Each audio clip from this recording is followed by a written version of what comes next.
මුළු මහත් ලෝකයේම ආදරය කළ ශ්‍රී ලංකා ක්‍රිකට් ආගාධයට ගිය පසුබිමක ශ්‍රී ලංකා ක්‍රිකට් පරිපාලනයට දැඩි දෝෂාරෝපන එල්ල වුණා.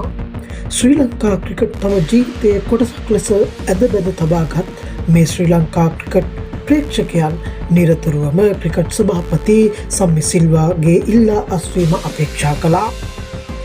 ඒ බලාපොරොත්තු මල් පලගන්වමින් ඊයේ දිනේදී සභාපති වූ සම්මි සිල්වා සහ විධායක මණ්ඩලය ඉල්ලා අස්නා.